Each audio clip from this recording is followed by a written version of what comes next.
Good evening. Good evening, everybody. We're going to start the formal program. I want to welcome everybody tonight to the Lawrence Family Medicine Residency Graduation Celebration for the class of 2021.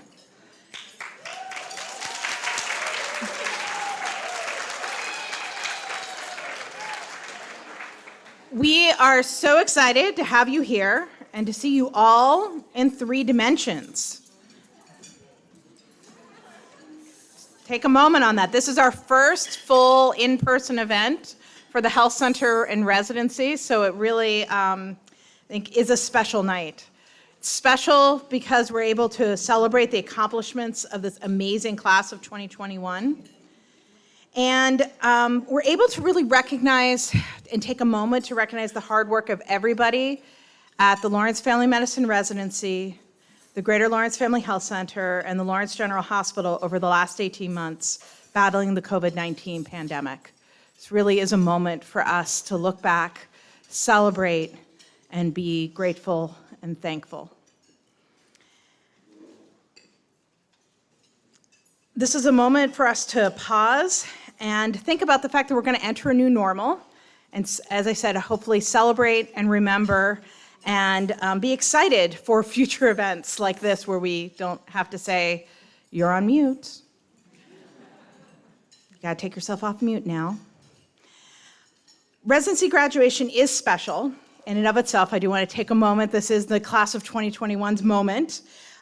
This is, for many of you, your last graduation. You've had many of them over the years. It marks the end of this intense formative experience that you've all had, that you went from having a medical degree to being a family physician. Michelle is going to come up now and let you know a little bit about the centerpieces tonight, and the story demonstrates how special this class is. All right, first off, full disclosure, no fish were harmed in the making of these centerpieces. But a fun fact, the class of 2021 was the first class to adopt a pet. He was a betta fish named Bruce, and with their teamwork, they actually kept him alive through their intern year. If you could call a portion of a fin and fogged over eyes alive, but he's a survivor. We wanted to honor them by having Bruce representatives at each table, and we hope that we find homes for them by the end of this evening. Thank you.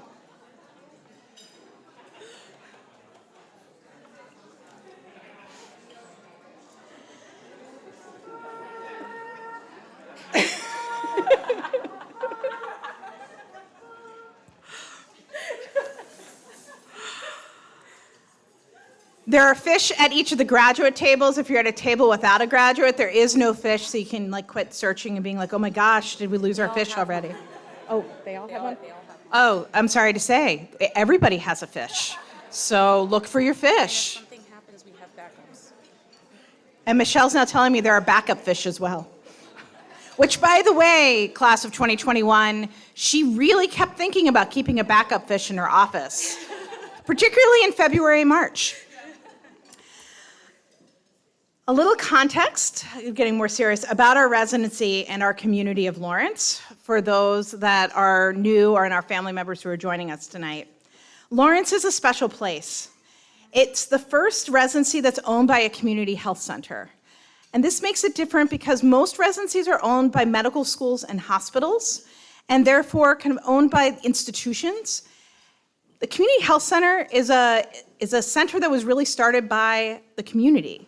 And therefore, this is a residency program that was started by the community of Lawrence to meet the needs of Lawrence. And it has met that over the last 25 years. It serves a high-need community. Our zip code, where our Haverhill Street residency site is, has the highest percentage of people eligible for food benefits in the state of Massachusetts. And that's just one of many statistics to talk about the high needs of the patients that we see. The residents also, while they're with us, have to learn a second language. They provide most of their care in Spanish during their 4 years with us, to be able to meet the needs of the patient.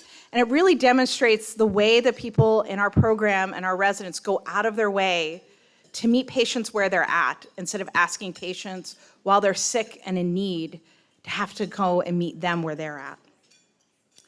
During COVID, the community of Lawrence was one of the most impacted communities in Massachusetts, and really in the country. The mission of the Lawrence Family Medicine Residency is to create and nurture a learning environment where physicians are inspired to develop expertise in family medicine and to dedicate themselves to the care of individual families and communities, especially those that are underserved. And this is definitely a group effort, and one that takes a whole community of faculty. So I'm going to ask the faculty members that I identified earlier to come on up and help me out. And we're going to share with you the culture code of our residency program that describes the family physicians that all of our residents train to be.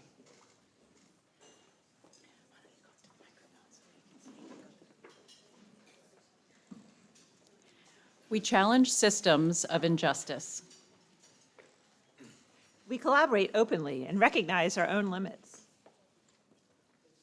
We never stop learning. We become the doctors our patients and communities need. We practice evidence-based medicine. We dream big.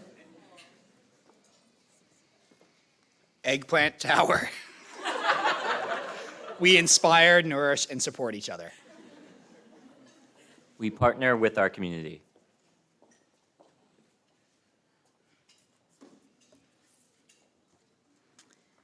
Next, Drs. Kara Marshall and Warren Boden, our Associate Program Directors, are going to present our class of 2024, their intern completion certificates.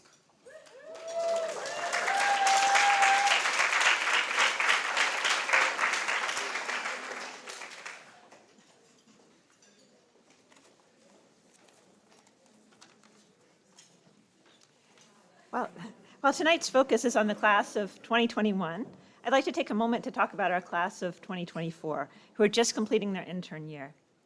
Intern year is always incredibly intense and full of challenges, but never before had it been half on Zoom. This year's class came here from all over the country in the middle of a pandemic, when all of the ways that we had always done things had gone out of the window. The transition from medical student to doctor is always arduous, but this year in particular was steeped in tragedy and isolation.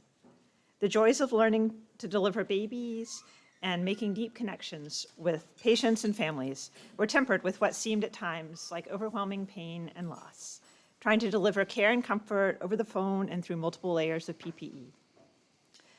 While I'm certain that none of them would be sorry if they never had to be in another Zoom box ever again, this group of incredible doctors has not only made it through the year, but along the way, they have built the skills to deliver babies, care for them as they grow, support families, care for chronic disease, comfort those at the end of their lives, all the myriad of things that we are privileged to do as family physicians. But more than that, their skills and expertise are infused with humanity and grace. And the Lawrence community, patients, colleagues, and faculty alike, is the better for both their gifts and the ways that they have challenged and changed us this year. It is with deep appreciation and admiration that we present the no longer interns, but new second-year residents of the Lawrence Family Medicine class of 2024.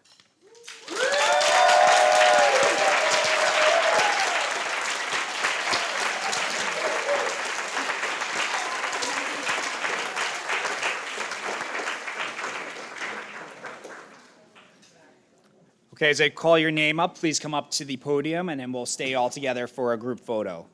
Dr. Lauren Barr.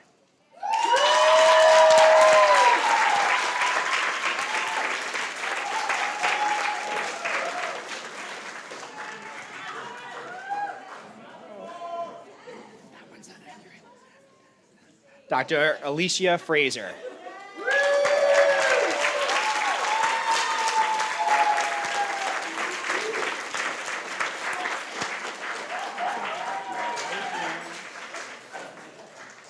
Dr. Jacob Gordon.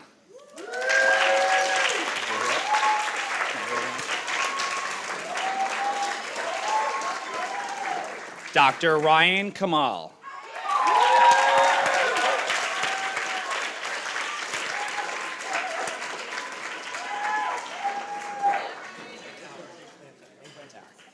Get back here. Get back here, Ryan. Dr. Taylor Lotzenheiser.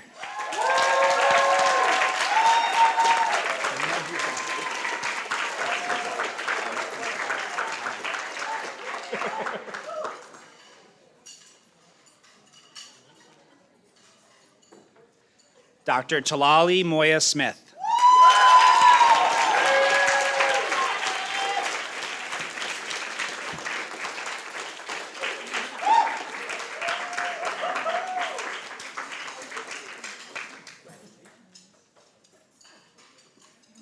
Dr. Lydia Rex.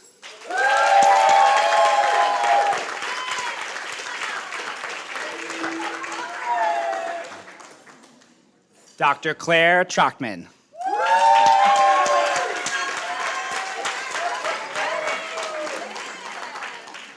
Dr. Gabriela Velasquez.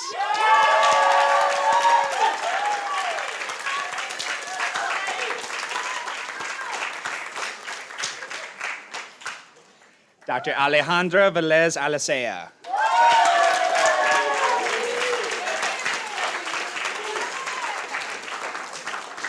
Did anyone not get her certificate? All right, congratulations.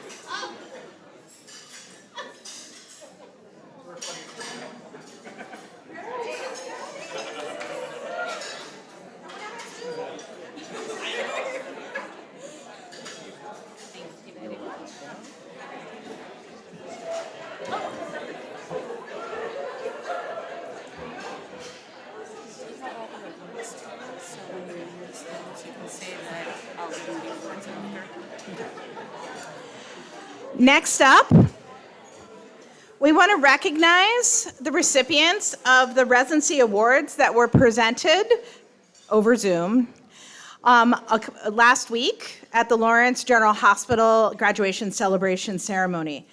For those who received awards, at the end of the ceremony, and after we take the group picture for the residency at the end of the ceremony, you can come back and Michelle has your certificates for you. I would like to recognize first a group of awards that are voted on by the residents to recognize excellence. Faculty Excellence of Greater Lawrence Family Health Center faculty. There was a tie this year, and Dr. Vince Waite and Dr. Suhani Bora, and if you can stand up to be recognized.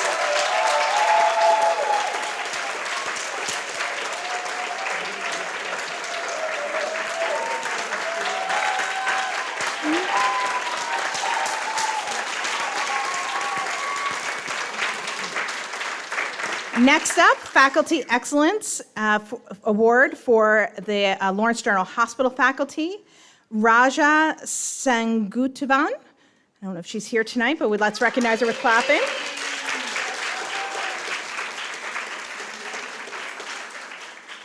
Outstanding Teaching Resident Award going to Outstanding R4 Resident for Teaching, Dr. Julia Cooper.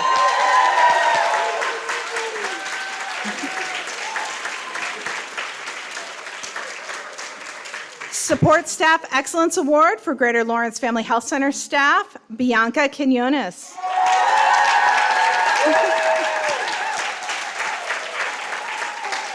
Support Staff Excellence Award for Lawrence General Hospital, Steven Amoroso.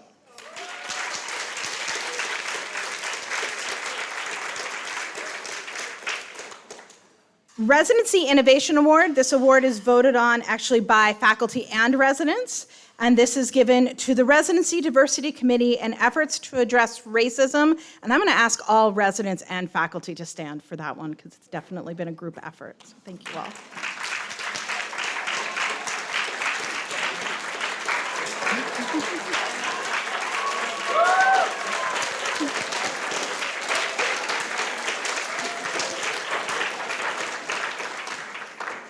Fourth Year Wellness Award, voted on by the now former intern class, went to Rebecca Lee. Dr. Rebecca Lee, please, Becky, stand up.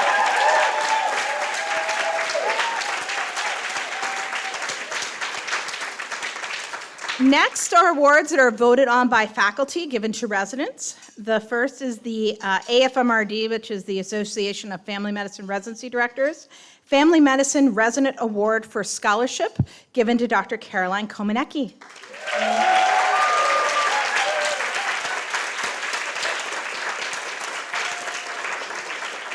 Next is the AFMRD Family Medicine Resident Award for Excellence in Advocacy, given to Dr. Lance Bray.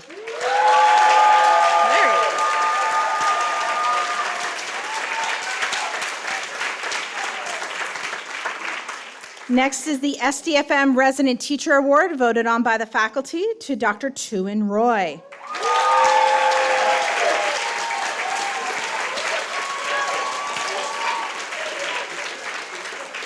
And the last award that was presented last week is the Lawrence Family Medicine Residency Program Director Appreciation Award to Drs. Lance Bray and Ryan Walker for their leadership in diversity and work with anti-racism and social justice. Please stand up.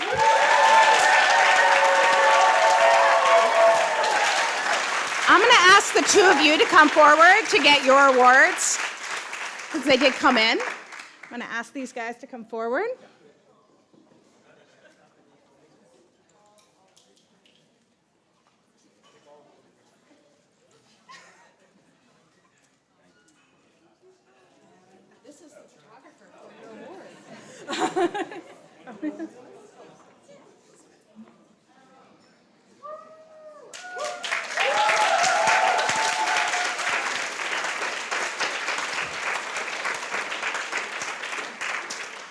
The final award we're going to present tonight, because it is recognizing members of the graduating class, and this is our class of 2021 chief residents, Drs. Tuan Roy and Yuri Park.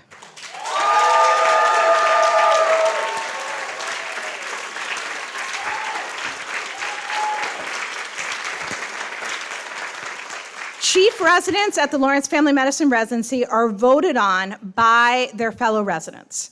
So these are recognized leaders of their fellow residents, and they vote for them to lead for 18 months, starting at the middle of their third year until you got about 3 months at the end of your fourth year when we don't make you chief resident anymore. So for most of their fourth year. When these two individuals were voted on to be chief residents, they did not expect what was coming. This was in the fall of 2019.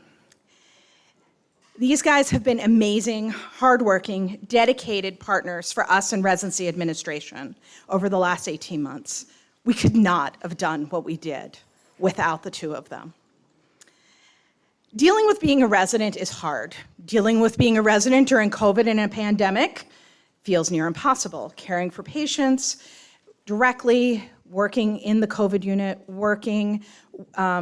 taking care of patients over the phone, dealing with all the unknowns, all of the personal burdens, the professional burdens. And then you add to that you're learning to be a leader and having to learn how to decide who and how people work during uncertain and potentially unsafe times. The burden of that is a definite added burden, and these two handled it gracefully and with such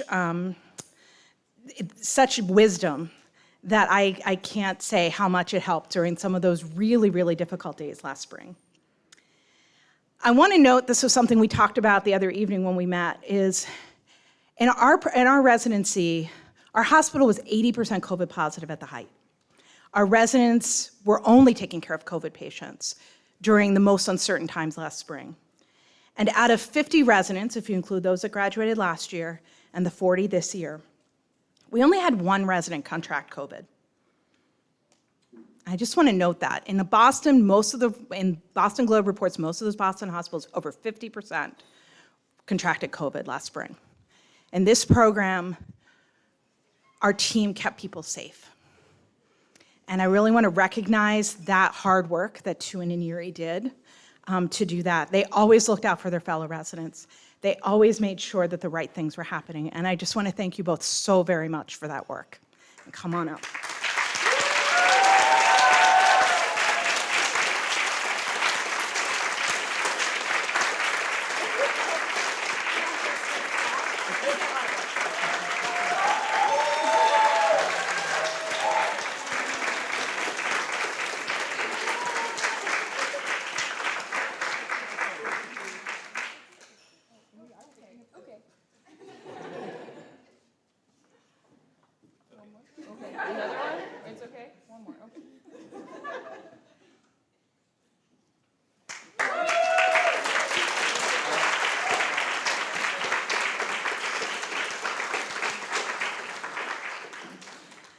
You guys don't get to sit down for very long because next up, the entire class of 2021 is going to come up to recognize residency and clinical support staff.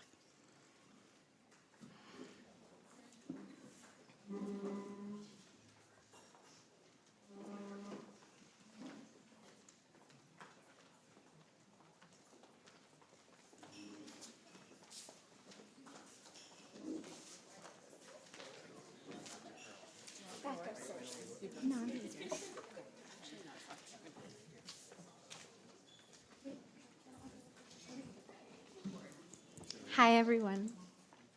Thank you all for being here today.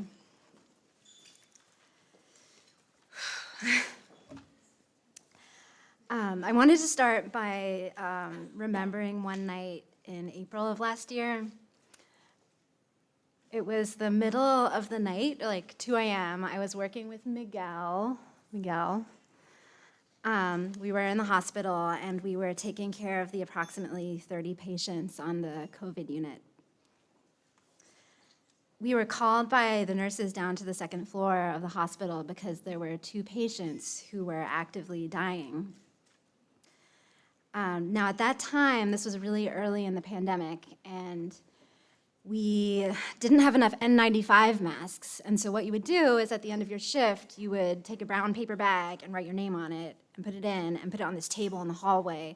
They would sterilize it, and then you would reuse it the next day. And it was surreal, you know? When you went down to the COVID ward, everything was wrapped in plastic. There were hooks along the wall with each person's yellow protective gown and a piece of masking tape with their name on it. And then we had these plastic shields, some of them homemade donations from the community. So they were all different, again with the masking tape. Bottles of bleach, alcohol wipes everywhere. And in order to enter the COVID area, you had to walk through these plastic sheets that had been duct taped to the ceiling. And you were in your PPE, you'd get really sweaty. With the plastic shields, you couldn't see anything because they were kind of opaque. You're wearing your N95 mask, a paper mask on top of it.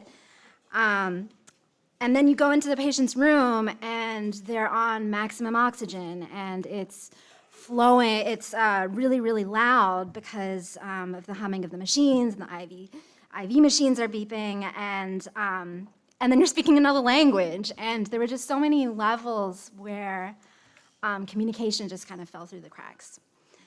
And this one night, Miguel and I spent a whole week doing that together. But this one night, we were going back and forth between these 2 rooms, and there was so little that we could provide to the patients because we didn't know how to treat this thing. We really didn't have very much. And so the only thing that we could do is sit with them and hold their hand and provide words of comfort.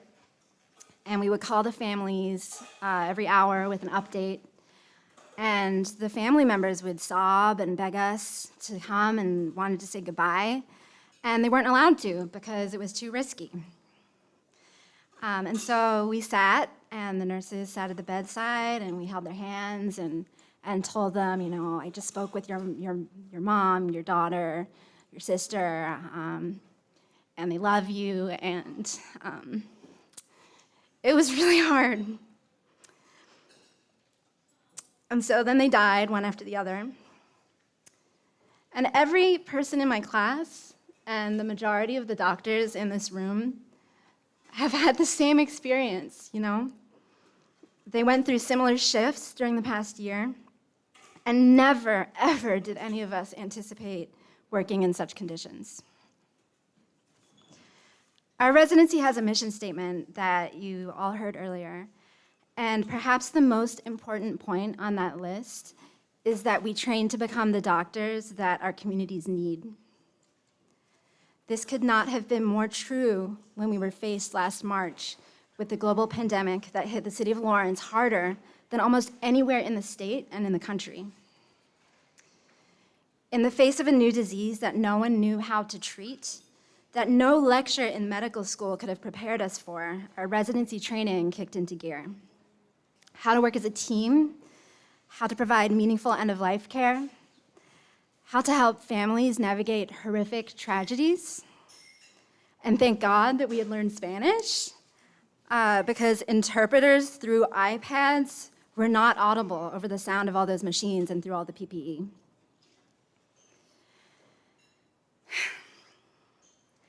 Though many days and nights we felt like everything we did was not sufficient because of the extreme circumstances with no clear answers and too often the same inevitable outcome, every person in this room should feel proud of the work and the love that they provided to our community and to each other during an unprecedented time.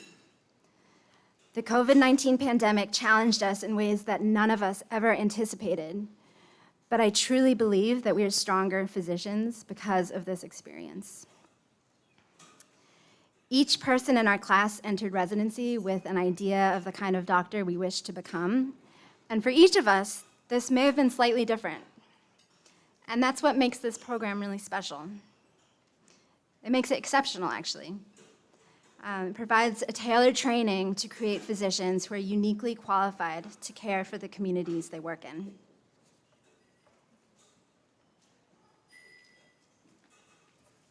So for Jen, who entered residency with her dream of having a career providing prenatal care, delivering babies, and being able to care for both the mom and the baby, she not only found that reality in Lawrence, but is now able to do it in Spanish.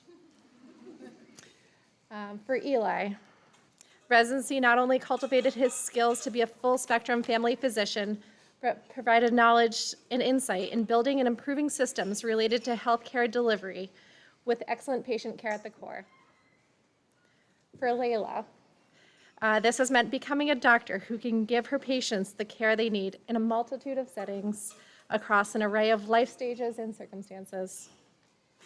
For Tuan, residency meant gaining all of the skills and tools necessary to address anything that walks through the door and being able to also gain the skills needed to teach medicine along the way.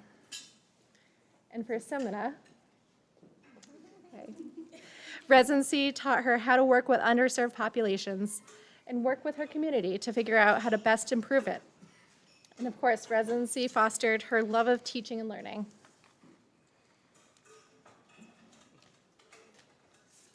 For Jamie, residency has prepared her to practice full-spectrum family medicine.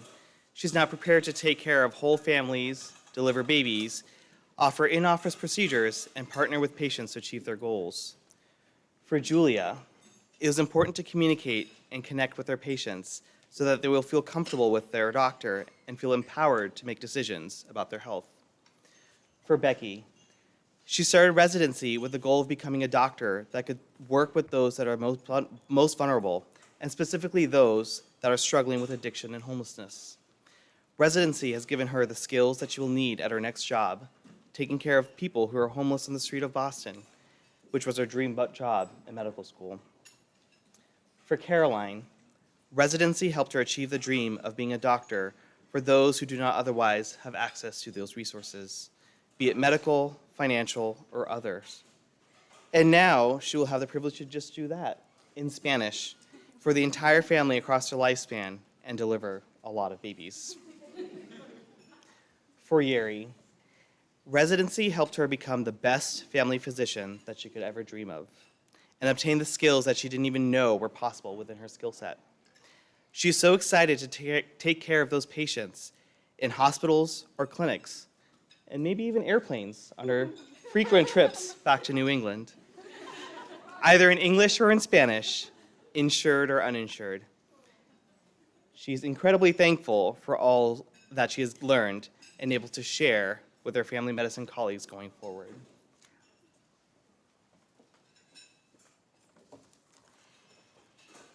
And so we wish to thank all of you in this room today.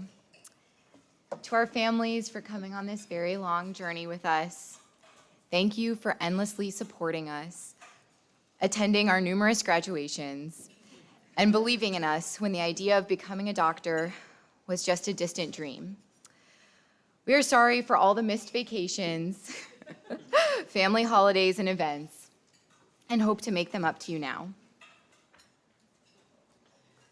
To our partners for accepting schedules that do not provide enough time to spend with you, for listening to us on the worst days and celebrating our best ones, for the extra loads of laundry and the meals cooked. You have made, and today is a celebration for you too.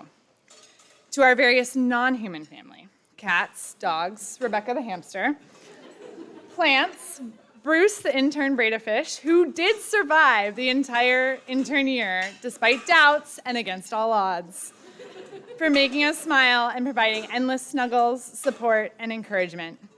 To our teachers, core faculty, and community faculty, what an extraordinary group of physicians we have had the opportunity to learn from.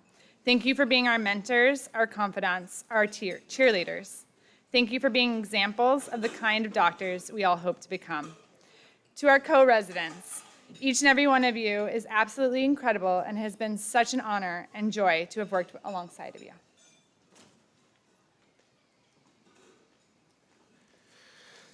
To the amazing staff, the nurses, MAs, pharmacists, social workers, housekeeping staff, and site directors. Unfortunately, they were not able to attend the graduation this year because of the number of limitations, but they too have taught us more than we could have ever imagined. How to speak Spanish, how to work effectively in teams, how to get a throat culture. They helped us navigate and understand the local culture and customs, and therefore made us better doctors, even though sometimes things were thrown at them. To Michelle and Res Admin, who somehow managed the daily lives of 10 of us for 4 full years and guided us to become the doctors we are, despite the last-minute texts, emails, and whining that may have come with it.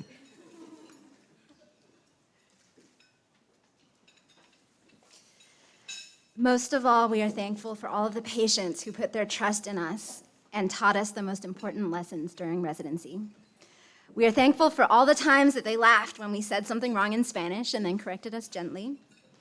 We are grateful for the challenging patients who tested our limits, teaching us how to be compassionate without reservation and always consider the other perspective. We are proud of the 1,800 babies we helped bring into this world.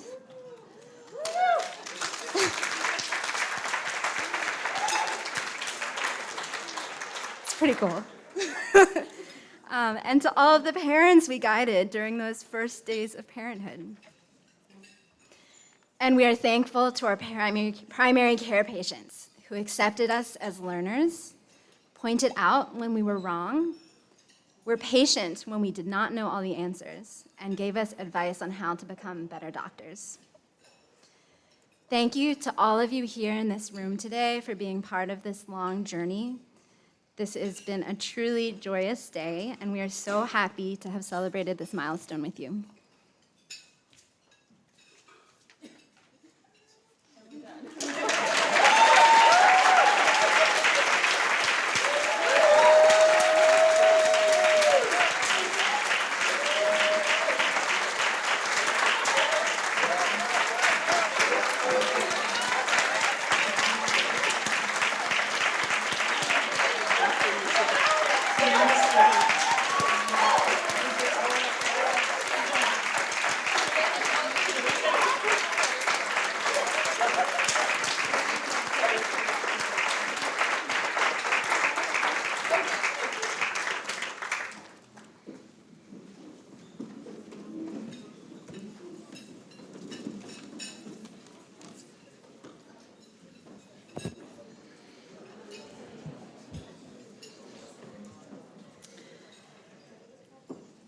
It is just so great that we've been able to gather together tonight in person to celebrate the class of 2021. As the class just mentioned, I think the first thing to do is to thank all of you, family, friends, and significant others, also on this special night. One of the things you do is you do get them back tonight. Normally, we talk about how hard it is to be a family member or significant other of a resident, and during residency, all the times you miss the holidays, the vacations. I do want to note that also in the last 18 months, it's been particularly hard on you. Particularly, I would imagine those first 6 months, where even if you lived nearby, you couldn't see your family members. Even when people started to travel again, it might not have been safe because they were doing the hard work of taking care of patients who had COVID, and we weren't sure what was safe. So I do want to recognize the sacrifice that you all made during this pandemic to make sure that they could do their jobs and take care of others, and thank you so much for that.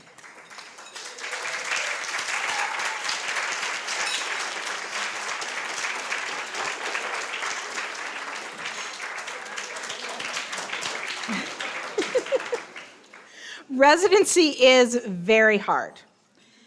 As I said, it is that transition from being a doctor of medicine at the end of medical school to being a family physician. And some people call it the adolescence of medical training because it's that time of incredible growth. Being a parent of an adolescent who grew 6 inches during the pandemic, I think it might be apt. It is. It's a lot of growth, a lot of changes, just like voices change, your perspectives change, the way you view the world changes, the way you see things changes. It's the time when you develop your own bedside manner. Instead of imitating the people around you, you become your unique version of your own family physician. And you also figure out the way that you want to take care of patients, taking a little bit from all the people, hopefully, that you're learning from, to make that unique piece that is you. It's also hard to be a resident in Lawrence, and I want to note that this group chose the harder path. They chose an extra year of training. Most family medicine residencies are 3 years. They chose a 4-year program. They chose a program that they were going to have to learn a new language, or if they already knew Spanish, deliver care in the language that is not generally their first language.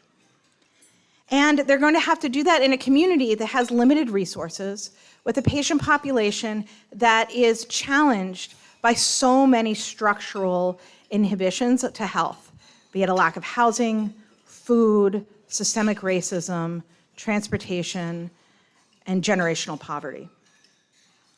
They also really spend a lot of time outside of COVID witnessing suffering, having to sit with people and be there for them, and understand and learn, hopefully, over these 4 years, the power of the medicine of just being present. That being said, as we've mentioned, COVID did make things way more challenging for this class and for all of our residents here tonight. They, as has been mentioned, they staffed the dedicated COVID units at the hospital during the height of our first surge of patients and cared for many patients during the second surge. They answered, when they weren't there, they were on outpatient, but outpatient involved thousands of telehealth phone calls of people saying, why can't I get tests? I think I have COVID. What am I supposed to do? I'm scared at home. I don't want to go to the emergency room. And took care of them and listened to them and made sure that, again, people were safe. They advocated for their patients, making sure that their patients had the things that they needed and could access the services that were there. And then they also importantly educated the community about how to prevent the spread of COVID. And then when the vaccines came, they doubled down, and this class was everywhere in Lawrence, in English and Spanish, telling everybody about how important it was to get a vaccine. And Julia Cooper, I will never look at chicken the same way again. Same thing, Caroline. You guys made chicken look differently. They use a very good analogy of chicken parts for vaccines.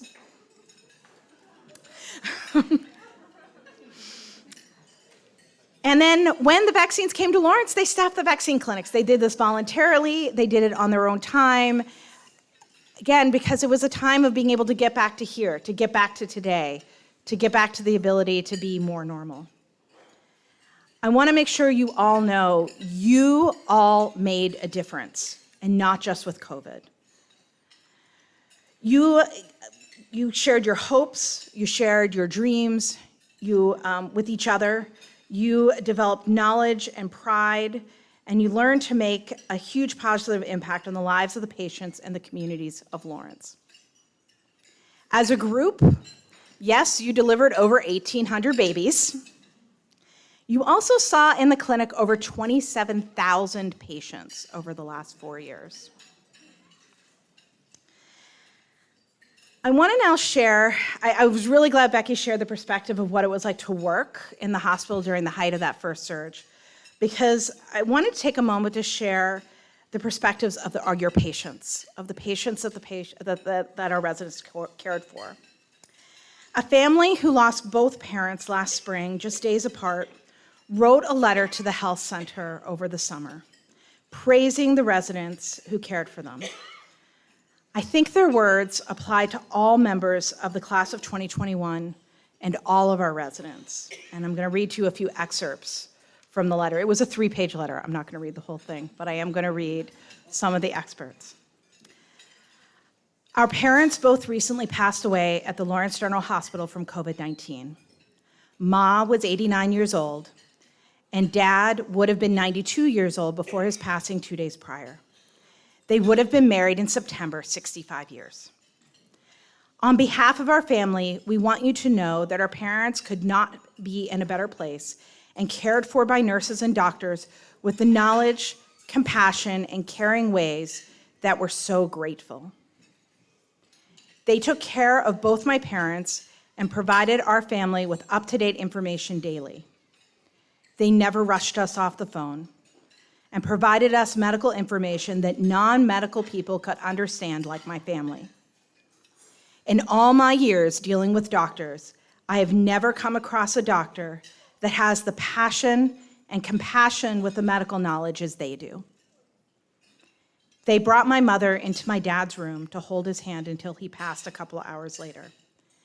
They took the time to meet my sister and her husband at the entrance of the second floor to make sure they were in protective gear to see our father and mother so that they did not have to fear entering the COVID-19 unit in the hospital. Their medical advice was invaluable, and their heartfelt way with my dad and Ma, including their conversations with the family, was peaceful for us. They made sure our family wishes to have a video with Ma and her entire family, including the grandkids, happened. Their compassion for the family not being in the hospital with our mother passing was unbelievable. How they had that video set up from 11 a.m. to Ma's passing around 5 p.m. They continued to let us know how Ma was doing and kept telling us that Ma could hear us. They gave us the time to talk to Ma as a family, telling stories of both her and Dad. They made it very comfortable for the family, just like we were sitting around the kitchen table enjoying our parents and they enjoying us. We will never forget this time they gave us. At the time of our mother slipping away, they took our mother's hand and held it until our mother passed. This meant so much to our family. The doctor was also emotional, and that says a lot about the doctor and the person that she is. You have special doctors on your staff. As you can tell, the family is fortunate to have such an amazing doctor team with a nursing team that is incredible. Knowing the mission of the Greater Lawrence Family Health Center is to improve and maintain the health of individuals by providing a network of high-quality, comprehensive healthcare services, and by training healthcare professionals to respond to the needs of a culturally diverse population. And Lawrence General Hospital culture is to listen to patient voices, support families, and provide the best high-quality care that is expected. The doctors are model employees as they represent these missions.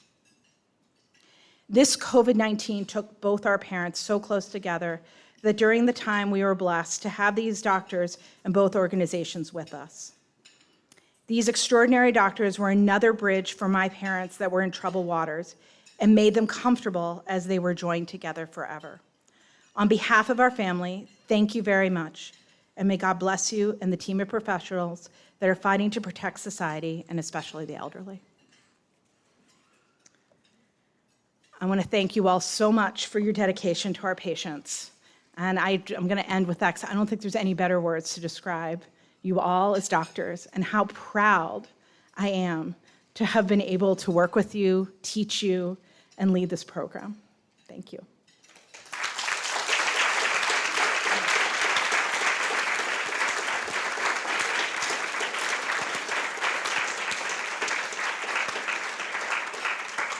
And now we're going to celebrate each of you individually. And so Jen Wolfe mentioned that she always gets to go last. And as someone who always has to go first, I understand that. So guess what, Jen? You get to go first tonight. And Dr. Elise Laflamme will be coming up to present you.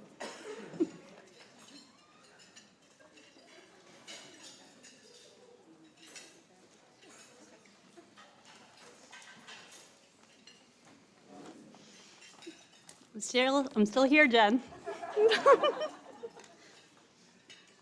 I have had the absolute pleasure of knowing Dr. Jennifer Wolfe for the past 4 years and have had the honor of working closely with her in a faculty role and as a mentor in her area of concentration, high-risk and surgical obstetrics for the last 2 years. Over the past few months, I've shared a few memorable experiences with Jen that I think help to summarize the fantastic physician we are graduating here tonight. One memorable moment was after a moderately complicated C-section that Jen and I completed together.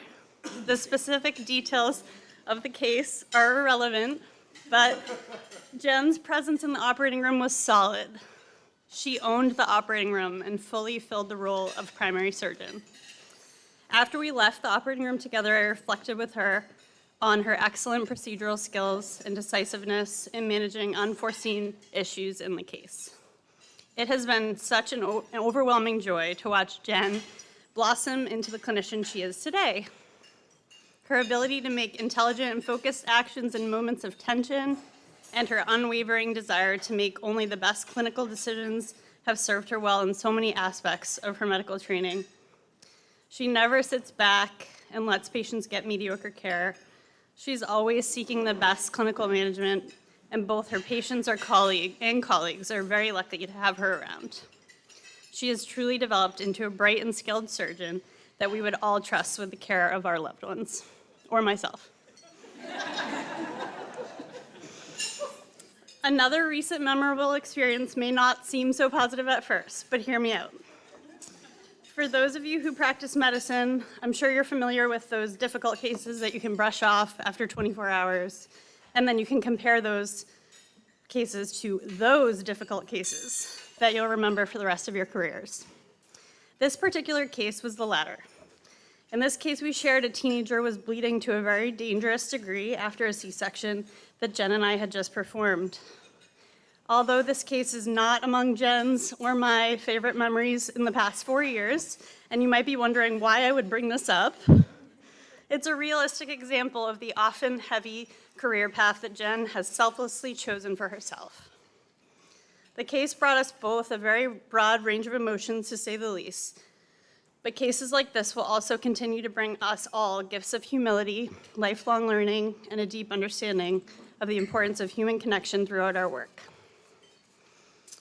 It's a tradition that graduating fourth-year residents each share a top 10 sentiments of advice for their resident colleagues. Jen recently advised her co-residents that they will have patient cases that will haunt them for the rest of their careers, but then went on to humbly say and share her experience that with time, these cases will allow for growth and that one will be able to move on enough to see the beautiful moments in medicine again. She talked about the roller coaster of residency, the ups and downs from day to day, and astutely mentioned that this roller coaster does not end in residency, but will continue for the rest of her career. Jen's keen acknowledgement of this and her authentic intuition will provide her with the tools she needs to continue to find her joys within a family medicine career. Presenting a graduation certificate to Jen tonight is such an honor. I could list all of the research and quality improvement projects that Jen has worked on with me, or the high-level patient case reviews she's led with poise and grace. However, as exceptionally as Jen is in clinical reasoning and scholarly work, She holds even more important qualities important for the big picture sense of a career in medicine. In the same top 10 advice list, she also mentions the importance of leaning on colleagues to get through the hard days, which many of our typical support networks outside of family medicine will not fully understand. Jen lives out an understanding of the importance of collegiality in the deepest sense. She will beautifully thrive with her knowledgeable but humble attitude regarding patient care. Although she is smarter than your average doctor, she's not afraid to regularly ask for help, which is the mark of a great physician, one who does not always assume they are correct. Knowing that she can benefit from those around her for both clinical support and emotional support will greatly benefit her throughout her career, and will also benefit those around her as she sets a great model for down-to-earth camaraderie and collaborative care. We are all so proud of what you have accomplished, Jen. I could not be happier to welcome you into the high-risk obstetrics group here at Greater Lawrence Family Health Center. Congratulations. Congratulations.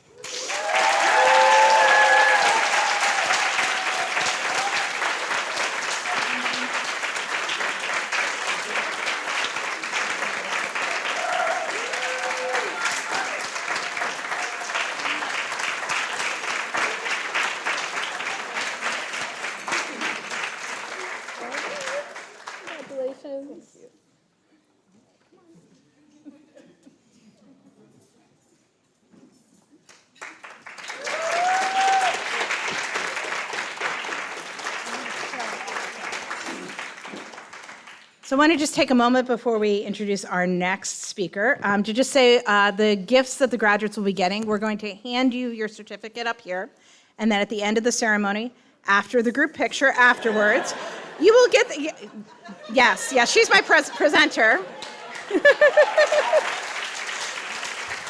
All graduates get a print from the Lawrence History Center to celebrate their time here in Lawrence and to remember our community. There's also scrub caps that were made for our graduates by the Kindness Collaborative.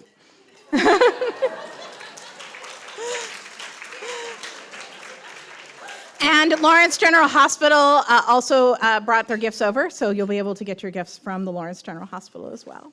But we're not going to make you carry that all back down to the thing, but Michelle is letting you all see them here now. All right, we're going to go in reverse alphabetical order this evening, and next up will be Dr. Andrew Smith to present Dr. Sumana Sethi.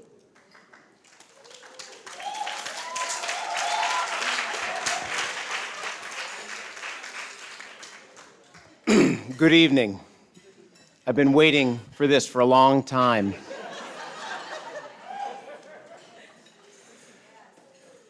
I have the privilege to say a few words about Dr. Sumana Sethi. What can I say about Sumana?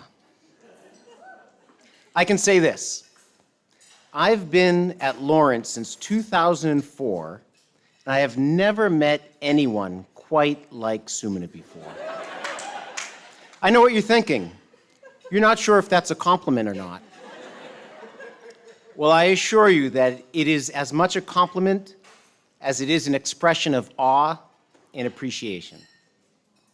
Certainly, Sumana has taught us a lot about snark. That playful yet slightly edgy degree of snark that could only come from Sumana. From time to time, I would ask Sumana, how is it that such a deeply caring and compassionate human being could also have such an edge to her? And without exception, Sumana would respond by saying something like, if you want to know where I get it from, you should meet my mother. She's 10 times worse than me. So, Mrs. Sethi, perhaps we should spend some time together. You could teach me about the importance of mocking irreverence and sarcasm, but I would also like to know how you and your husband managed to raise such an intelligent, compassionate, loyal, and incredibly thoughtful whirlwind of goodness like Sumana. To Sumana, I want to thank you for teaching me so much over these years.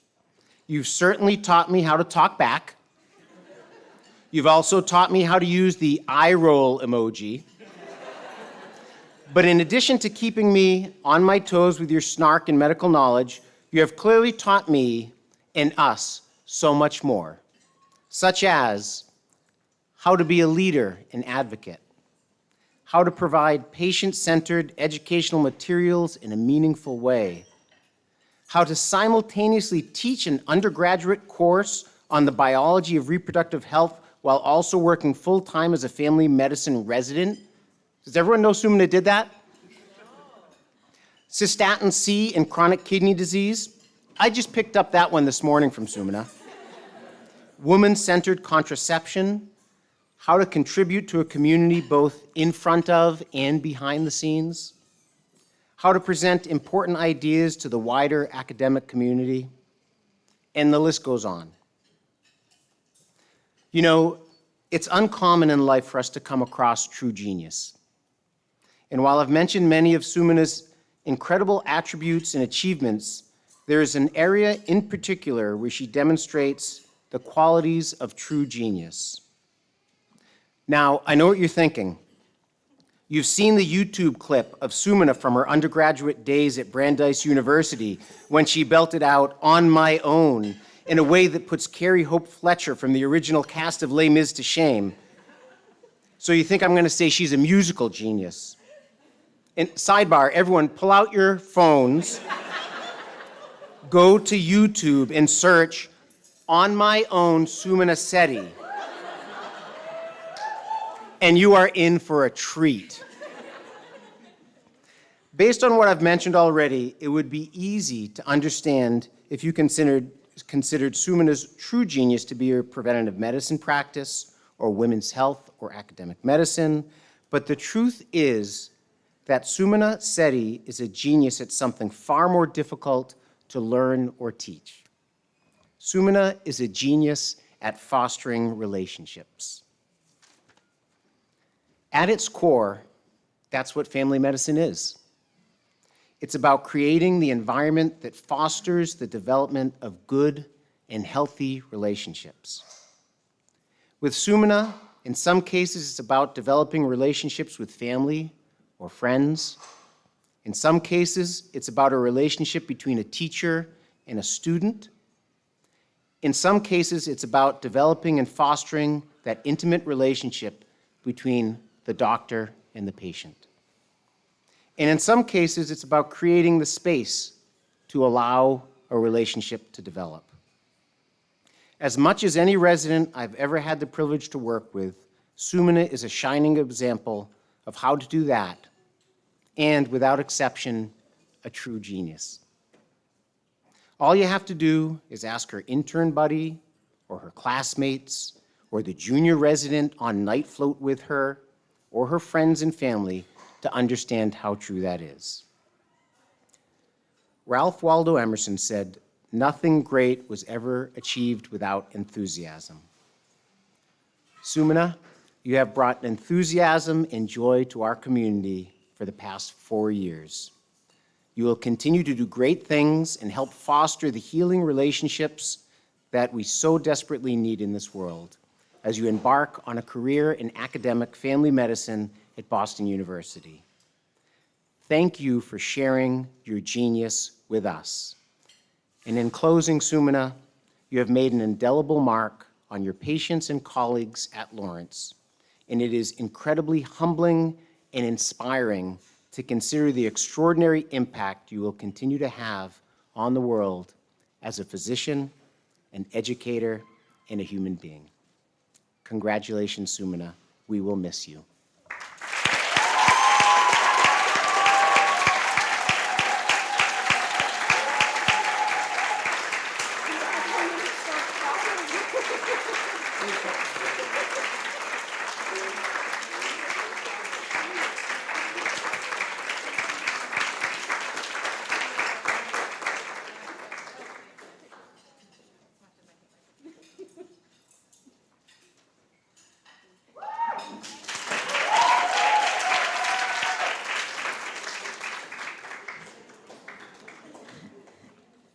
Dr. Chris Basitis, you get to follow that and present Dr. Tuan Roy.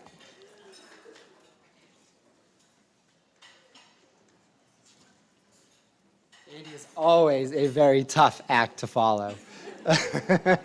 Well, it is truly an honor for me to be here tonight to celebrate these 10 amazing graduates and to be able to do so in person. They all survived and literally helped hundreds of other people survive an unanticipated and unprecedented viral pandemic that has changed our world and all of us forever. But as much as I want to wax poetic about the incredible strength, courage, and commitment of all the graduates in the room, I'm here tonight to celebrate one very special resident in particular, Dr. Tuan Roy, for whom I have had the honor and privilege of serving as his advisor for the last 4 years. I always find it humbling to reflect upon the accomplishments and achievements of the graduating residents, and this is especially true when I think about Tuan. He's done more in his 4 years here than most of us do in our careers. He was chief resident, as you have heard, in the midst of the COVID pandemic, leading weekly meetings with his co-chief Yeri to help us respond to the clinical and curricular challenges that were brought on by this horrific disease. He worked with the Mass Department of Public Health to develop a toolkit for providers to address opioid use among adolescents that was published. And he has served on numerous committees, both locally and statewide, including the Wellness Committee, the Social Determinants of Health Committee, and the one of which I have heard he is proudest, the Space Committee.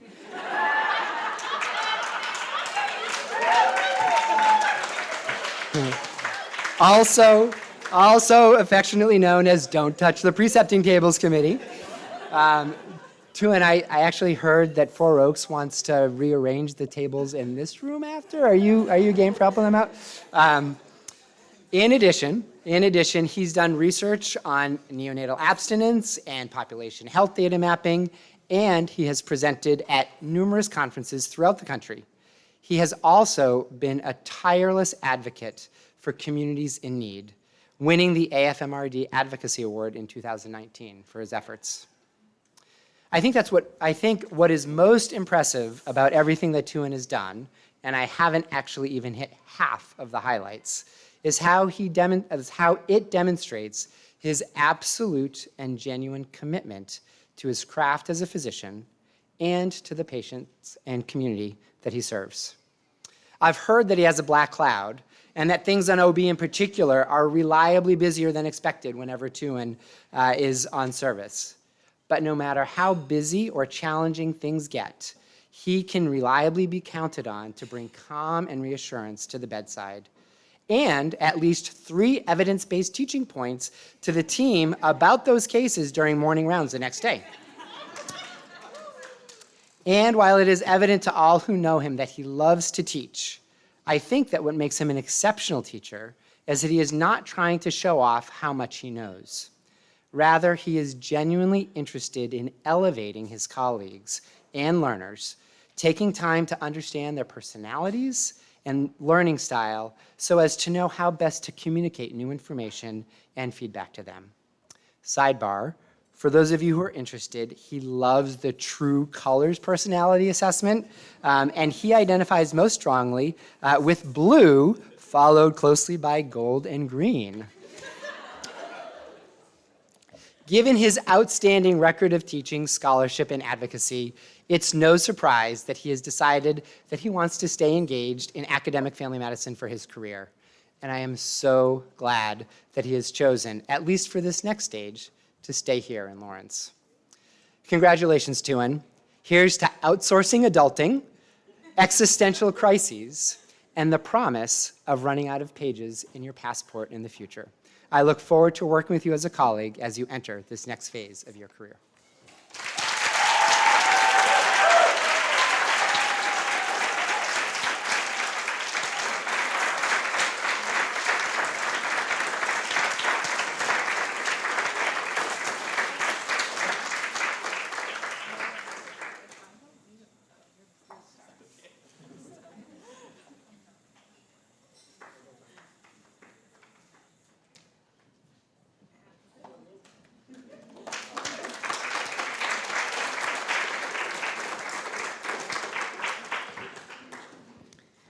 Next up, Dr. Elise Carpenter is going to present Dr. Yuri Park.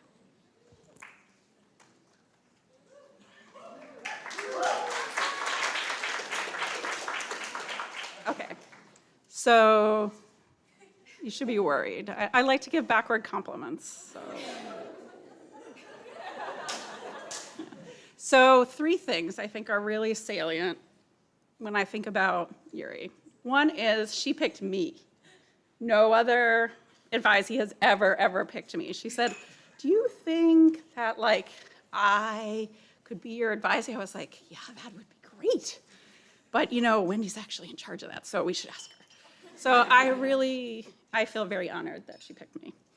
Second thing is, you know how some people change the world with like protests, or they change the world with like inspiring speeches? Well, not Yuri. She changes the world with like really hard, boring work. Like she writes resolutions, she goes to meetings again and again and again and again and again. And in the end, like that does change the world. And I think the residency is better for it. I think family medicine is actually better for it. But the woman works hard. So she's even told my daughter, Helen, like, Helen, you don't want anything that you didn't get through hard work. And Helen was like, yeah, I totally do. So she's also a very good influence on my children. Makes me wonder about my parenting, but anyway. The third thing is that she has kind of a blind spot about how great she is, like a big one. And the good news about it is she's never going to rest on her laurels because she literally has no idea she has laurels. That's fine. I think the thing about it is that she needs to be surrounded all times by people who actually like appreciate how fabulous and wonderful she is. So I am very lucky to get to be one of those people. And so anytime you need somebody to tell you how great you are, you can call me. But make sure you find those people, because I think you're wonderful. And I've been very honored to be her advisor. So.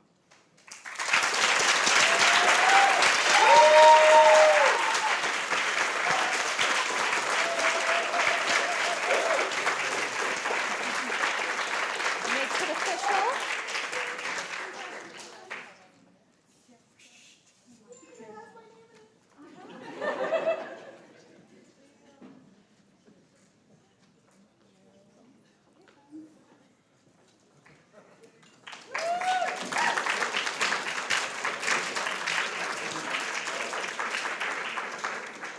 Our next presenter is Dr. Stephen Button-Weezer for Dr. Rebecca Lee.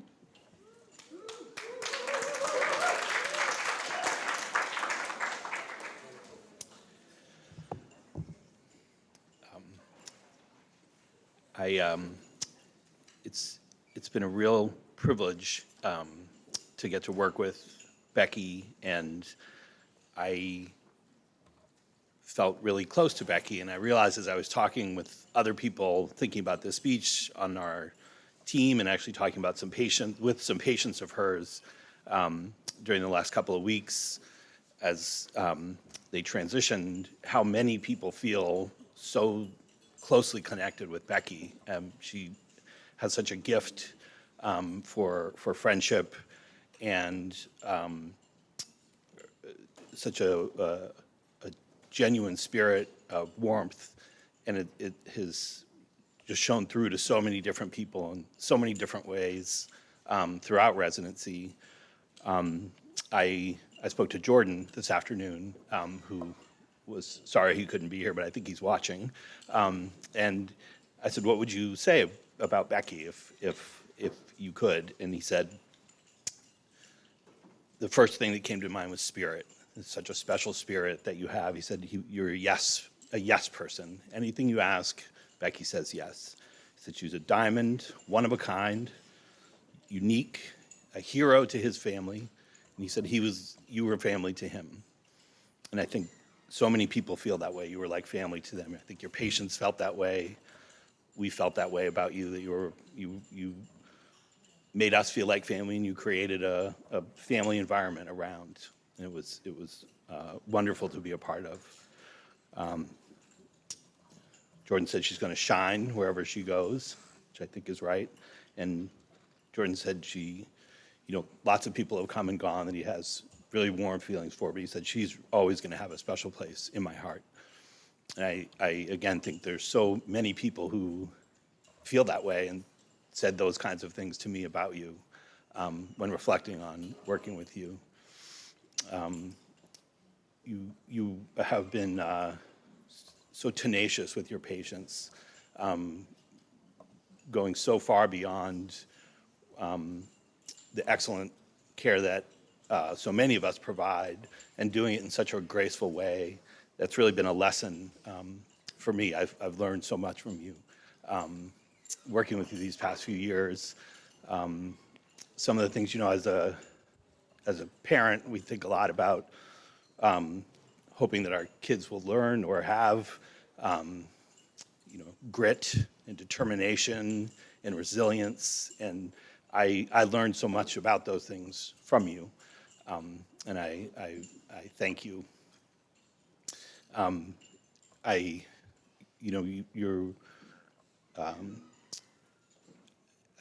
so pleased that you're going to work at Healthcare for the Homeless, which is such a special organization to me. Not quite as special as Greater Lawrence, but it is very special to me. And I think it's such a great fit. And Becky's actually working it's a very challenging population, and Becky's actually working in this really special team that takes care of the most vulnerable of that vulnerable population, what are called the rough sleepers, patients who don't really use the shelter system and are really kind of living on the edge. And they're so lucky to be getting you as part of the team to care for them. I'm thrilled about that. I actually stumbled across a poem this week, and it made me think about Becky. One of the things I've enjoyed about Becky is sharing fiction, and so I actually thought of you when I came across this poem. It's called "I Choose the Mountain" by Howard Simon. The lowlands call. I am tempted to answer. They are offering me a free dwelling without having to conquer. The massive mountain makes its move, beckoning me to ascend a much more difficult path. To get up the slippery bend, I cannot choose both. I have a choice to make. I must be wise. This will determine my fate. I choose the mountain with all its stress and strain, because only by climbing can I rise above the plain. I choose the mountain, and I will never stop climbing. I choose the mountain, and I shall forever be ascending. I choose the mountain.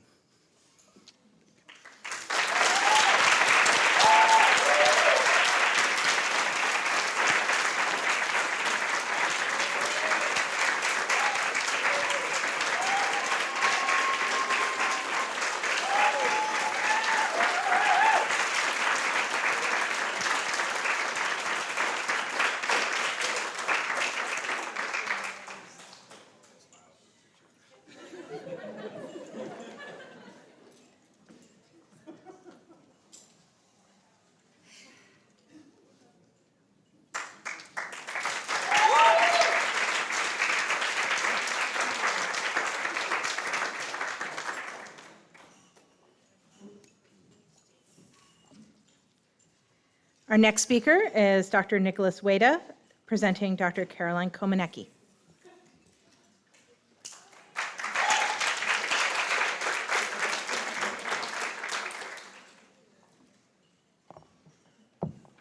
So I'm not sure how many of you are Harry Potter fans, but in one of the books, Hermione uses this time turner watch so that she can secretly travel through time, seemingly being in many places at the same time. And sometimes I wonder whether Caroline Komanecki also owns this watch, and thus the secret to time travel. Because much to the bewilderment of the rest of us mere mortals, she seems to have no trouble being in all places at all times. This means that she's always in clinic, yet also always on L&D. and always available to her co-residents for consultation, and always available after and before work for a drink. She's also always available when there are many friends, call for dinner parties, hikes, dog walks, and other adventures. She's always available to go on another family vacation or another long run with her family. She's always available to her patients, some of whom have her own cell phone number on speed dial. She's, of course, occasionally dabbling in publications and high-impact journals. And yes, also training for half marathons and half Ironman when the occasion calls. Just this past week during her clinic session, I witnessed her nonchalantly, simultaneously on the phone with a patient, consulting a co-resident on licensing questions, asking another resident about future career and scheduling options, and instructing her MA on ear irrigation. And yet, despite juggling all of these things at the same time, rarely stressed, always calm, always present in the moment for patients, friends, and her colleagues. She truly makes this residency thing look easy. In fact, as her advisor over the past 4 years, one of the hardest things was trying to give her feedback on things to improve. She just makes everything look so easy here. And throughout her training, some people have suggested that this pedal-to-the-floor approach to life can't possibly be sustainable. And it's possibly true that her body has agreed at times. See stress fracture to foot and back and a couple episodes of Baby Rhabdo. But as someone who has similarly occasionally been accused of doing a little too much, I'd like to think she's got the balance just right.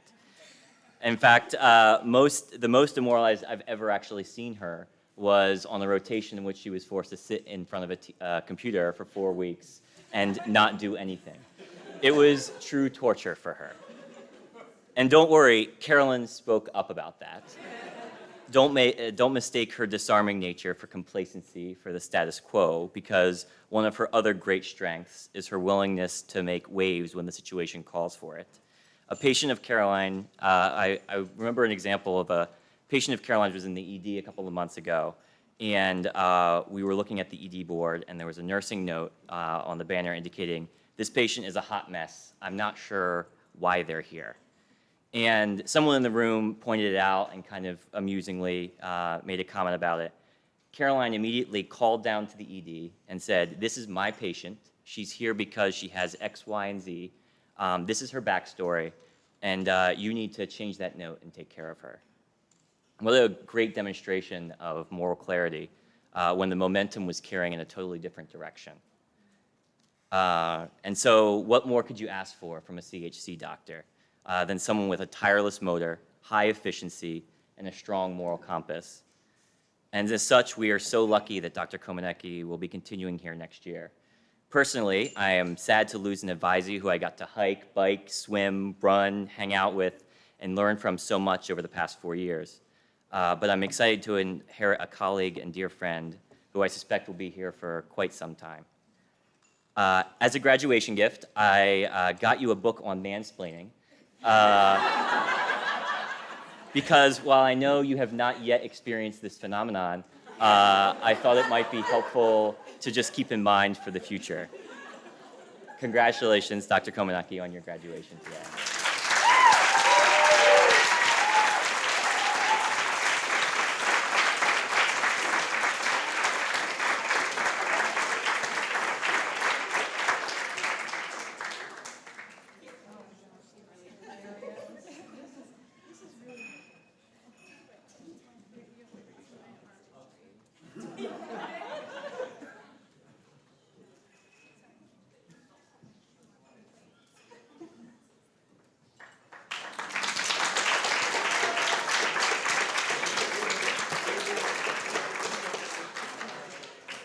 Next, we have Dr. Warren Boden presenting Dr. Jamie Ellis.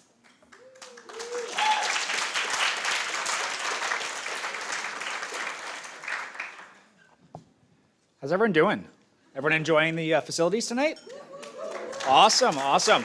So I just want to take the opportunity before I disappoint Jamie and her family with my monologue to thank some of the folks that helped put this together tonight. So I want to thank the team behind the event. So Dr. Ellis, Dr. Atta were both resident representatives that helped put this event together tonight. So a big round of applause for them.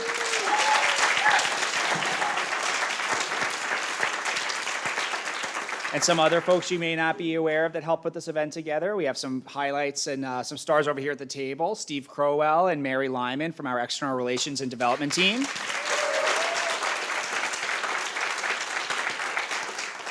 Mark LeMay is the man in the back, keeping that camera very still for us right now so everyone at home can watch this lovely event.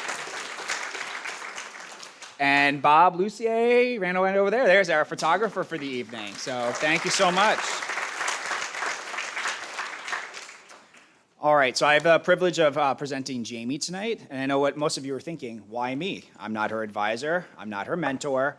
I actually don't really even know why she asked me, quite honestly. But here I am. So I learned a little bit about Jamie today by reading the residency website. Jamie grew up in Phoenix, Arizona, where she spent her time playing a variety of sports, keeping up with her 2 older brothers and taking care of as many pets as her parents would allow her to have. In that spirit, Dr. Ellis and her family have agreed to care for each of the fish on your tables this evening if you don't take it home with you. Jamie then decided to leave the desert to come come to more desirable and predictable climate here in the Boston area. She attended Northeastern University and luckily found a passion for medicine and enrolled in the University of Vermont College of Medicine. She was lucky enough to rotate with us at our health center during the 4th year, where she really developed a love and a passion for our patient population. Dr. Ellis's time in Lawrence has been highlighted by her passion for teaching and role modeling for her colleagues and other learners. She's been described as a highly skilled doctor, with exceptional maturity and leadership of clinical teams. Also, I forgot to mention, our other sponsor tonight is Tito's Handmade Vodka hand sanitizer, which I promise I did not consume before coming up here this evening. Her integrity is unmatched, always doing the right thing, even when no one is watching. This was highlighted by a recent emergency situation that developed at the health center, where she quickly jumped into action. She was asked by a medical assistant to assess a situation where, upon arrival, she was met with a construction worker at the health center who was hit directly on the forehead with a piece of wood, resulting in laceration and a pool of blood. Did I send you a picture of that, Dr. Wada? Dr. Ellis exhibited exceptional poise as she assessed the situation and de-escalated the patient and staff quickly with her command of the situation. In particular, I was impressed by her ability to keep a straight face as the patient was bandaged by her attending with what can only be described as a babushka.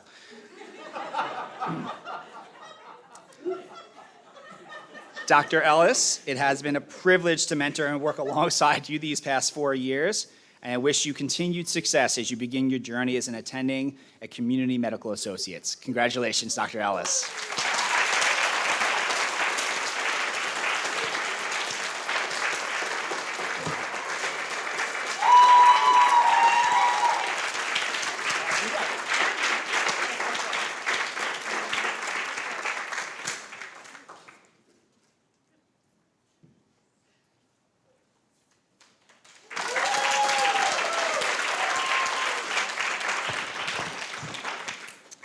Our next presenter is Dr. Ryan Dono, presenting Dr. Julia Cooper.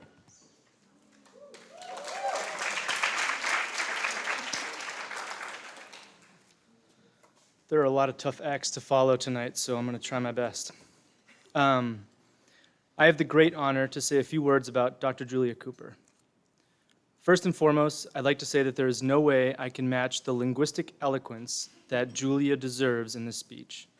Her mastery of language and storytelling skills far supersedes my meager abilities. As an intern, it felt like overnight she mastered the Spanish language. But even more remarkable is her ability to poetically paint a picture that captures each patient she sees. I look forward to the day she publishes something. It will without a doubt be award-winning, a fantastic read, and no doubt a little provocative.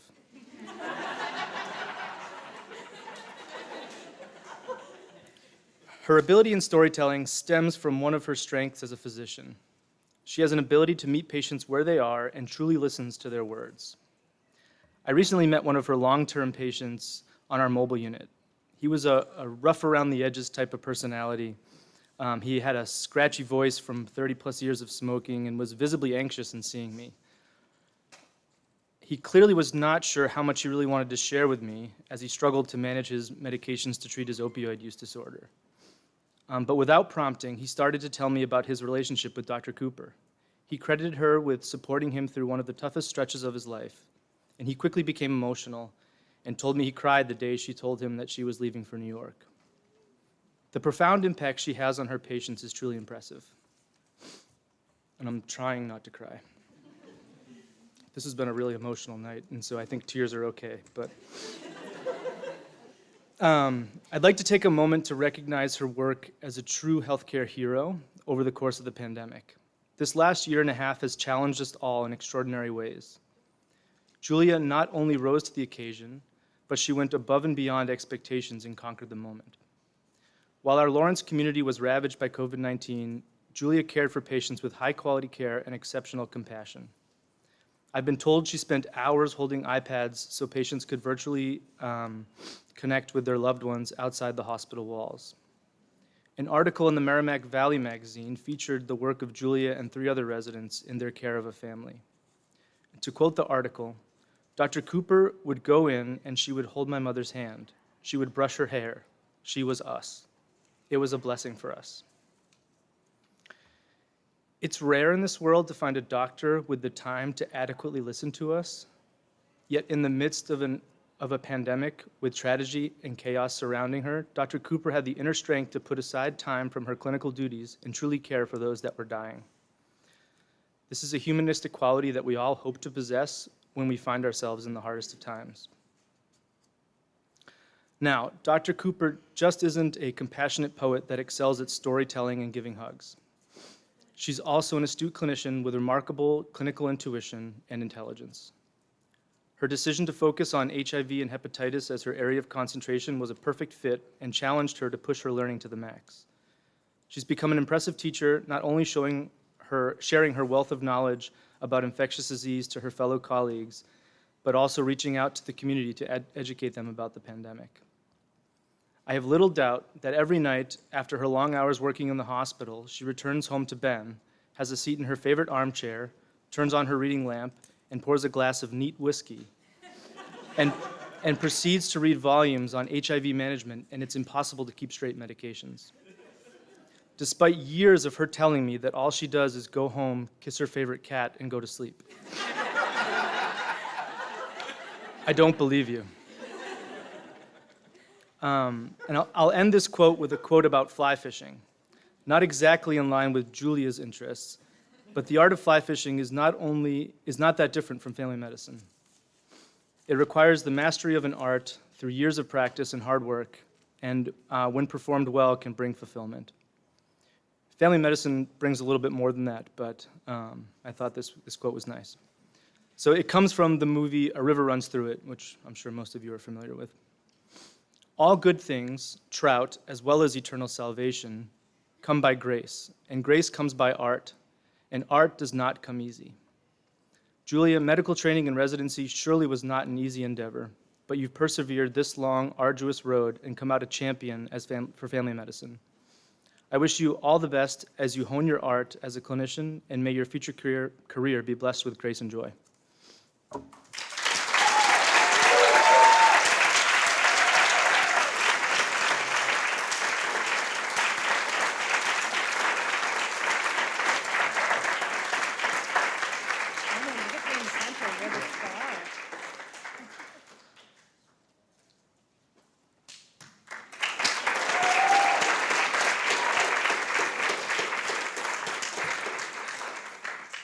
Our next speaker is Dr. Julie Johnston, presenting Dr. Layla Cavett.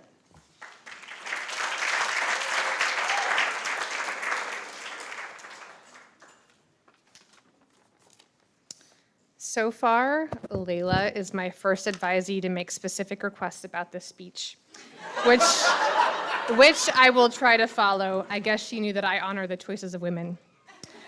She wanted me to focus on others instead of herself, which, other than planning for this request, is much like the Layla we all know and love.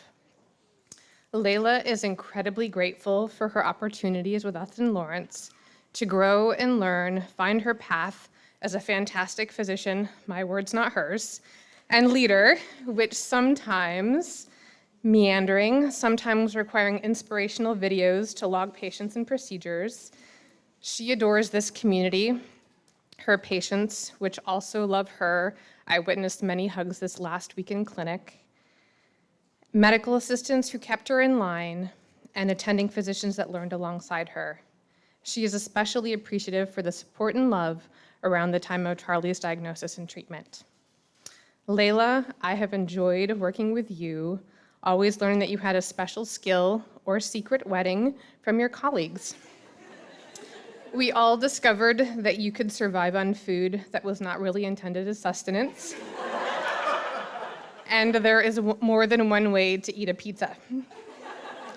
On a serious note, I enjoyed watching you grow into the physician who came to the code on OB with drugs all over the floor and the patient and 2 perplexed police officers, and helped sort out the many issues with the patient and her substance use disorder. You were calm, collected, knowledgeable, but most importantly, kind and compassionate. I have learned that leadership does not always correlate with a clean desk. You have been a wonderful team leader, run a strong Amarillo meeting, and we will all miss you very much. I wanted to end this with everyone's favorite video of Layla, which sums up her excitement for life. Unfortunately, this lovely venue does not have projection space, but I encourage you to visualize Layla in all of her excitement, finding out that she matched in Lawrence. At a later time, you may Google this video, Layla Cavett Match Day. It is great. There are requests from other graduates to see this video tonight. I hope that many of her days with us during this past 4 years stood up to this sheer joy. Layla, I wish that you maintain the sense of wonder, joy, and compassionate curiosity as you go on many adventures and countless patients in Florida find their path to health. Thank you. Congratulations.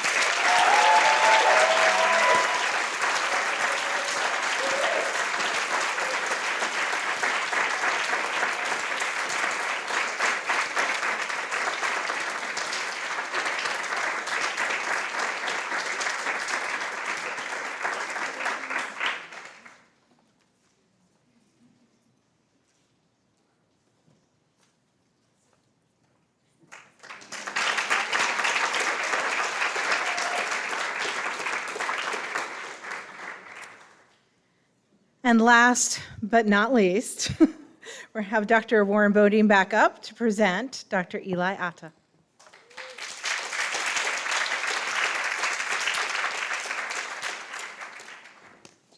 Eli. So I've served as Dr. Atta's advisor and mentor and friend over the last 4 years.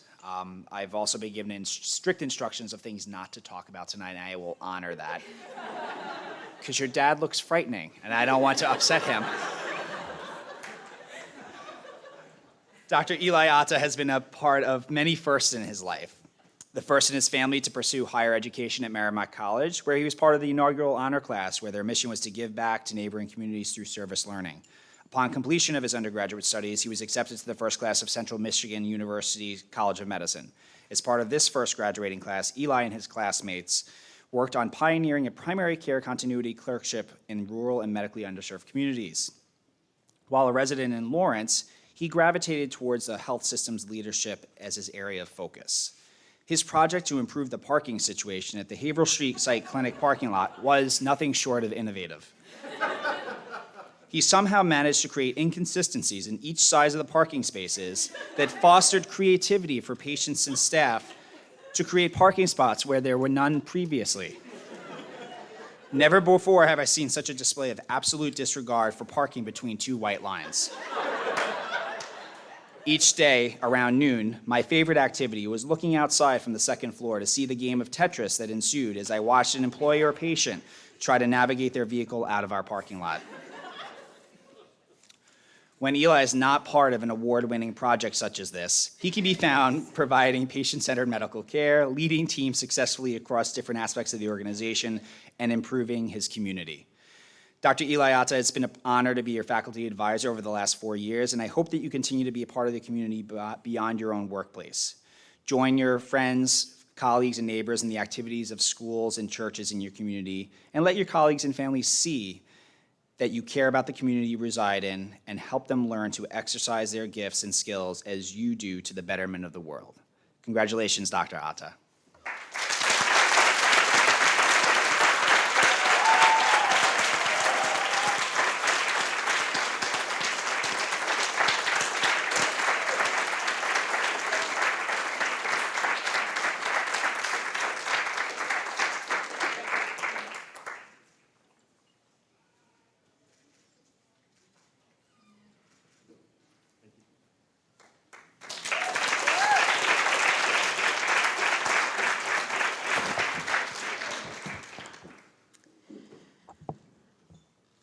So before we get to the next, the closing part of the ceremony, I just want to ask that all the residents, every single one of you, all the faculty, that means all the faculty, go out to the terrace when we are done with the ceremony to have a group shot. Because guys, it's been a tough year. Let's get a picture with everyone together without our masks on. The last one was 2 years ago. So with that, I want to move on to our closing tradition at the Lawrence Family Medicine Residency graduation celebrations, and ask Karen Jacobson to come up to give us our closing toast. Dr. Jacobson is one of the founding faculty members of the Lawrence Family Medicine Residency and has been working at the health center for over 30 years. She inspires us all, pushes us all to do better, see patients,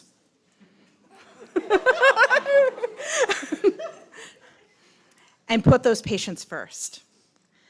She has taught literally hundreds of family physicians, including most of the family physicians in this room. So I would like her to come up and toast the class of 2021.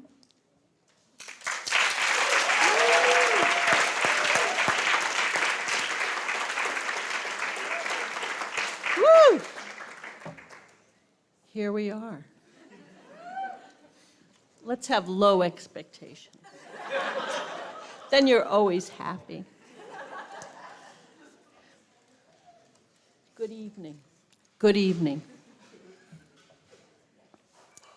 I have the great pleasure and joy to be here tonight to toast our 2021 graduating class, Greater Lawrence Family Health Center. Huge. And to be here in the flesh, amazing. Even though we do love those squares. I mean, it helped us, it did. But really, like three-dimensional? Don't look at the back of my hair. Here we are. So this year, I credit Yeri Park. Woohoo! 3 years ago, after the graduation ceremony, I gave a toast. I was in the bathroom. Yeri caught me. She looked at me with her big eyes. She just finished internship. Go interns. And she said to me, "Oh my God, could you do that for us?" And I said to her, "Sure, if I'm alive." Now, really, I didn't really say it flippantly, but maybe I did. But really, 3 years ago, did we know? Nothing. And I'm so happy. I was totally unscathed and so happy to be here. Thank you, Yeri. So here we are. We're getting on with the toast. What does it mean to toast? It means to commemorate those sweet pleasures we get from all the toil we do. I like a little history. Toasting goes back to the 17th century, when people used to take bread and toast it, put a little spice on it, and plunk it in their glass of wine. Then they would drink to someone, and that wine would take on the flavor of that person whom they were honoring. So if you didn't follow that, in other words, tonight we are drinking our drinks, and it is flavored by the finest features of our class of 2021. Thank you. So earlier I spoke about toiling or hard work. The word toil dates back to the 1300s. Originally, it comes from the French, toiler. Toiler means to agitate, to stir up and tangle. It also has roots from the Latin. To decolere, I don't really know Latin. This is what Google taught me. And it means to crush, to hammer, like olives, to beat, to stroke, hard work. So yes, class of 2021, in my estimation, you have toiled. You have agitated. You have stirred up. You have entangled. You beat. You knocked. You hammered your way through these past 4 years. You have been on the frontier. You have taken on enormous responsibility, and you've done it valiantly. You're not ones to boast. Not you. You do what is necessary, and you go beyond. When I think about those sweet pleasures we reap from our toil in medicine, I think about those times we really connect with our patients. When we feel, even in some small way, we've made an incremental change, or sometimes it's even life-saving. Sometimes it's relieving someone's pain, and sometimes it's just boosting someone up into the right trajectory of health. And other times, it's when someone looks at you right into your soul and they say, thank you. They feel cared for and heard. Fear and anxiety are powerful human emotions that can be overwhelming. And as physicians, it's our challenge to help alleviate some of those feelings with genuine feelings of hope. I remember during the surge of COVID when there was so much loss of life. And when I was asking residents, so how you doing? They'd say, if I can help each family to feel comfort and help patients pass in peace, I feel I am doing my job. It seems so tough to me. But you, the residents, I realize this gave you solace, knowing you were easing others' pain in the most difficult of times. As we know, being a family physician is a complicated role with complicated relationships, and it's multifaceted. But I kind of think none of us would be in this business if it didn't have this depth. And as you probably all know, and it's no secret, the toil of our work does not end in residency. Sorry. But nor do those moments of pleasure. So, who are these folks, the class of 2020? for whom we sing your praises.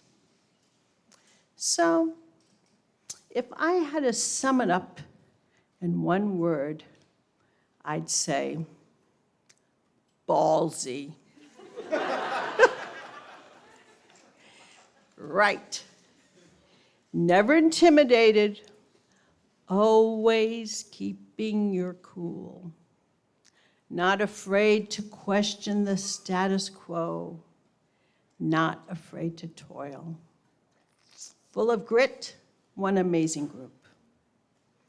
So to you tonight, we are celebrating your accomplishments and your gifts to our community. We raise our glasses, sorry. We raise our glasses to you. To Eli Atta, native of Lawrence, who believes in giving back. Eli, you can cook gourmet, plumb your house, tile your floors, and care for patients using every bit of technology without batting an eye. Thank you. Staying in Lawrence, lucky us. To Layla Cavett. Layla, who seems to wear silk slippers as she dashes about, weaving in and out, so quietly while her brain is moving at the same pace.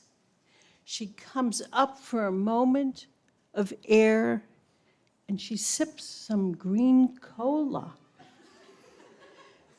smiles and happy, back to Florida. To Julia Cooper. If there's a question to be asked, and you're wondering, who's going to ask it? Don't worry. Julia is here. No stone is left unturned. Julia, we are indebted to you for your detailed intellect and your robust curiosity. Back to New York. Lucky them. To Jamie Ellis. Jamie moves undeterred, at the speed of light. If there is an issue to be handled, she will do it. All in stride with layers of kindness. Bing, bang, boom, it's done. Topped off with an ear-to-ear smile of satisfaction. Staying in Lawrence community, lucky us. To Carolyn Komanecki. Carolyn is that one behind the scenes that's really making it all happen, cheering you on to the finish, making sure no one is left behind. It's done so effortlessly, you don't even realize it's happening. And all the while, those neurons are moving along, ticking, ticking, ticking, smoothly, quickly, and voila. It's the full package presented on the platter. Lucky us, staying at Greater Lawrence Family Health Center at the North Site. I don't care about that. To Becky Lee. Becky, introspection is your signature. Motivating others to be their best is your method. Never afraid to slightly step over the line, but only for good reason. Off to healthcare for the homeless in Boston. Lucky them. To Uri Park. I remember first meeting Uri. I thought, so innocent. My mistake. You can't get much over Uri. Uri, you are always searching for the truth and willing to work so hard. You shed kindness and compassion, and your smile lights up the room. Back to LA, lucky them. To Tuan Roy. Tuan, you attack a problem with a system change, never afraid to forge forward. And yet, at the bedside, you are so patiently accepting small change, remaining hopefully optimistic. Lucky us, staying at Greater Lawrence Family Health Center, joining the faculty. To Sumana Sethi, who is unapologetically honest, brashly disarming. She makes everyone feel special in an unusual way. And when she flashes that smile, mission complete. Off to Boston, lucky them. To Jennifer Wolf. Actually, the W is not for Wolf, but for wow. Jen comes in with a force, whoosh. However, you do have a respectful hesitation. You know the problems, you go after them, and you get it done. Lucky us, staying at Greater Lawrence Family Health Center, not at North. It's okay. South. To each and every one of you, we are so grateful for your hard work, for your wonderful contributions to our community. May you each find much success, good health, happiness, and some adventures along the way. L'chaim.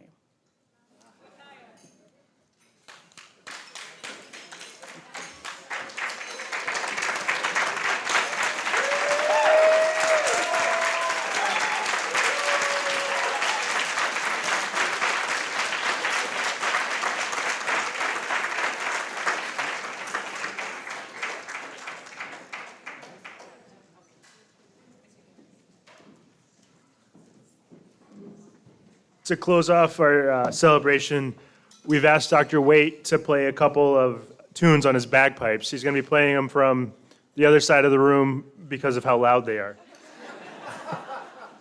First, he's going to play Going Home for remembrance of those departed as a result of the COVID scourge. And second, he's going to play Highland Cathedral, which is a celebration to life to come for us graduates and for us all.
Thank you all again. Hopefully we have some time to enjoy each other's company